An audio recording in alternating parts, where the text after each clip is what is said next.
Imagine a wave so colossal it scrapes the sky, a wall of water so immense it dwarfs our tallest skyscrapers. This isn't a scene from a disaster movie. This is a journey into the heart of a real, albeit terrifying, scientific possibility. The mega tsunami. What would happen if a wave, hundreds or even thousands of meters high, crashed upon our shores? Today, we're diving deep into this catastrophic scenario to understand the science, the scale, and the sheer power of nature's ultimate destructive force.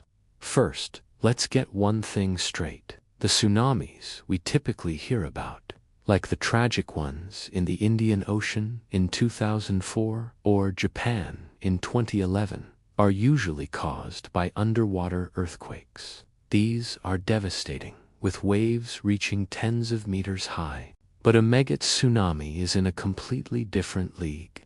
We're talking about waves that can reach heights of over 500 meters. That's taller than the Empire State Building.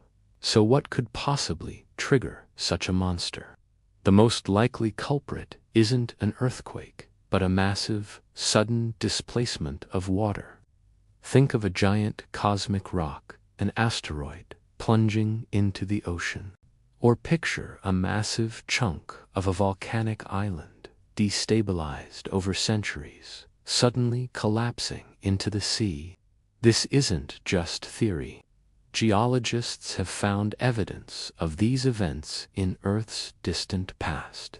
Let us take a look at one of the most studied potential hotspots, the Cumbre Vieja volcano on La Palma in the Canary Islands. Scientists have theorized that a future eruption could cause the western flank of the volcano, a chunk of rock estimated to be about 500 cubic kilometers, to slide into the Atlantic Ocean.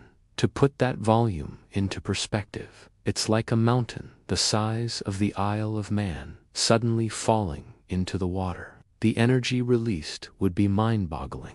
It would create a localized dome of water nearly a kilometer high that would then collapse and spread outwards. Within minutes, waves over 100 meters high could strike the other Canary Islands. But it wouldn't stop there. This wave would travel across the entire Atlantic Ocean at the speed of a jetliner, around 800 kilometers per hour. While it would lose height as it travels, it would still be a force of unimaginable destruction. After about 6 to 8 hours, a tsunami, potentially 25 to 50 meters high, as tall as a 15-story building, could slam into the east coast of North America. Cities like New York, Boston, and Miami would face a wall of water moving at hundreds of kilometers per hour, sweeping miles inland. The devastation would be absolute. The entire eastern seaboard of the Americas, from Canada down to Brazil, would be impacted. Similarly, the coastlines of Europe and Africa would not be spared. Countries like Portugal, Spain, and the UK would see significant tsunamis arriving just a few hours after the collapse. The scale of destruction is hard to comprehend. Coastal infrastructure would be obliterated. Economies would collapse. The loss of life would be catastrophic, numbering in the millions or even tens of millions. But what would it actually be like to witness this? In the deep ocean, the wave might pass unnoticed, a long, low swell. But as it approaches the shallow waters of the coastline, the energy gets compressed. The water would first recede from the shore, exposing the seabed in an eerie, unnatural calm. This is the tsunami's warning sign. Then, on the horizon, a line would appear. It wouldn't look like a classic breaking wave from a surf movie. It would look more like the horizon itself is rising, a rapidly growing wall of turbulent, debris-filled water. The force of the impact would be like a liquid bulldozer. It wouldn't just wash over buildings, it would pulverize them. Concrete, steel, everything would be torn apart and carried inland in a churning slurry of water, sediment, and wreckage. This flood wouldn't just be a single wave, either. Tsunamis arrive as a series of waves, often called a wave train, with the first wave not always being the largest. The flooding could last for hours, reshaping coastlines permanently. Now, before you start packing for a mountain cabin, it's crucial to add some context. The Cumber Vieja collapse scenario is a worst case, and many scientists now believe it's far less likely to happen in one single catastrophic event.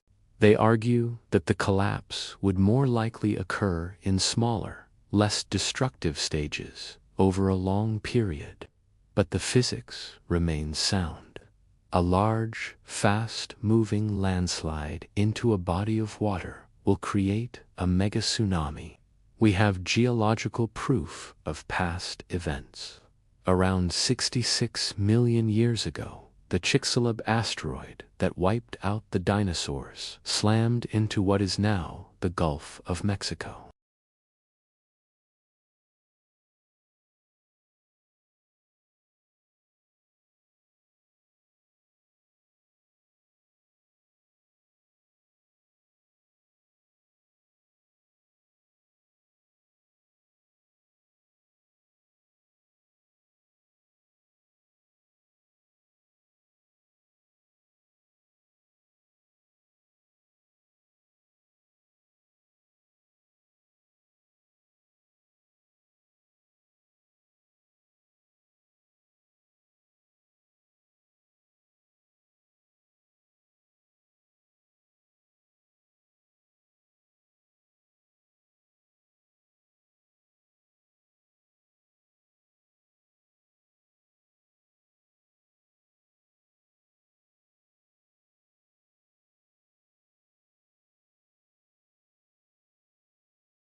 It also underscores the importance of continued scientific monitoring.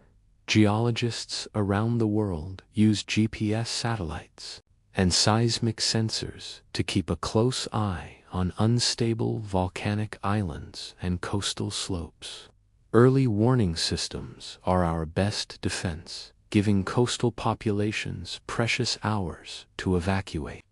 These systems are constantly being improved, learning from every seismic event. The study of megatsunamis isn't about fear-mongering. It's about understanding the planet we live on. It is about respecting the forces of nature and using our scientific knowledge to prepare and protect ourselves from even the most extreme possibilities. The Earth is a dynamic and sometimes violent place, and the scars left by ancient megatsunamis are a humbling reminder of that. What do you think is the most terrifying natural disaster imaginable? Let us know in the comments below. And if you found this deep dive into the world of megatsunamis fascinating, make sure to hit that like button and subscribe for more explorations into the wonders and powers of our world. Thanks for watching.